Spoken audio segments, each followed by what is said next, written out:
Big pass Tamil ஹிஸ்ட்ரியிலேயே சில contestants தான் ட்ராஃபியை விட மணி பாக்ஸை சூஸ் பண்ணி ரசிகர்களை ஷாக் பண்ணியிருக்காங்க. சீசன் 1லேருந்து சீசன் 8 வரை யார் யாரெல்லாம் கேஷ் பாக்ஸ் எடுத்திருக்காங்கன்னு பார்த்துடலாம் இந்த வீடியோவில். அண்டு சீசன் 9ல் வேறு இப்போ ரெட் கார்டு 2 பேர் கொடுத்துருக்காங்க. அதனால் இந்த வாட்டி அமௌண்ட்டும் அதிகமாக தான் வச்சுருப்பாங்க. ஸோ யார் எடுக்கிறாங்கன்னு இந்த வீடியோ கடைசியில் சொல்கிறேன். ஸோ கடைசி வரைக்கும் வீடியோவை பாருங்கள். அதுக்கு முன்னாடி நீங்கள் நம்ம சேனலுக்கு புதுசு சொன்னால் மறக்காமல் நம்ம சேனலை சப்ஸ்கிரைப் பண்ணிக்கோங்க, லைக் பண்ணுங்கள், ஷேர் பண்ணுங்கள். சீசன் 1ல் பார்த்திங்கன்னா மணி பாக்ஸ் கான்செப்ட் இல்லை. ஸோ வின்னர் வந்து ஸ்ட்ரெயிட்டாக டிசைட் பண்ணப்பட்டது. சீசன் 2ல் பார்த்திங்கன்னா ஆஃபர் வந்தது, ஆனால் யாரும் அக்செப்ட் பண்ணலை. சீசன் 3ல் பார்த்திங்கன்னா கவின் தான் 5 lakhs எடுத்தார் டே 95ல். க்ளோஸாக இருந்தாலும் கேஷ் பாக்ஸ் எடுத்தார்.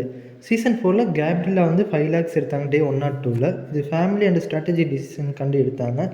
சீசன் 5ல் சிபி பூவனச்சந்திரங்கிறவர் வந்து 12 லட்சம் எடுத்தார் டே 95ல். இது வந்து சேஃப் மணி, ஸ்மார்ட் மணிங்கிற மைண்ட் செட்டில் எடுத்தார். சீசன் 6ல் வந்து அமுதவாணன் எடுத்தார் 13 lakhs. ப்ரெஷர் சுச்சுவேஷனால் போல்ட் டிசிஷனாக எடுத்தார். சீசன் 7ல் வந்து பூர்ணிமா ரவி வந்து 16 lakhs வந்து டே 96ல் எடுத்தாங்க. இதுதான் ஹையஸ்ட்டு மணி பாக்ஸ் அமௌண்ட்டு டில் தென். நைட்டில் ஒரு ட்விஸ்ட் வச்சுருந்தாங்க. பணம் எடுத்துகிட்டு வீட்டிலே இருக்கலாம்னு சொல்லியிருந்தாங்க. அந்த பணம் அப்படியே நீங்கள் வெளியே வரும்போது அந்த பணம் அப்படியே உங்களுக்கு வந்துடும்னு சொல்கிற மாதிரி சொல்லியிருந்தாங்க. அதில் விஜய் விஷால் தான் 5 lakhs எடுத்திருந்தார்.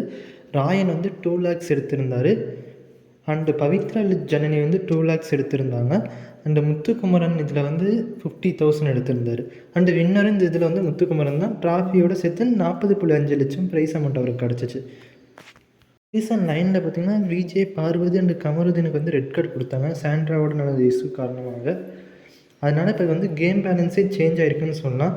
ஃபேன்ஸ் கொஸ்டின் என்னென்னு பார்த்தீங்கன்னா, ரெட் கார்ட்ஸ் காரணமாக மணி பாக்ஸ் அமௌண்ட் வந்து 20 lakhs வரை போகுமான்ட்டு இருக்குது. பட் இதில் யார் எடுப்பாங்க, ஸ்ட்ராங்கஸ்ட் யார் மேலே தான் இருக்குன்னா சபரி அல்லது வினோத்.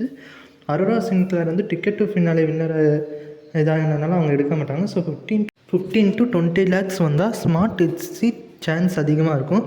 பிக் பாஸில் வந்து கப்பு வந்து equal to risk and money box வந்து கேரண்டட் லைஃப் சேஞ்சிங்னு சொல்லலாம்.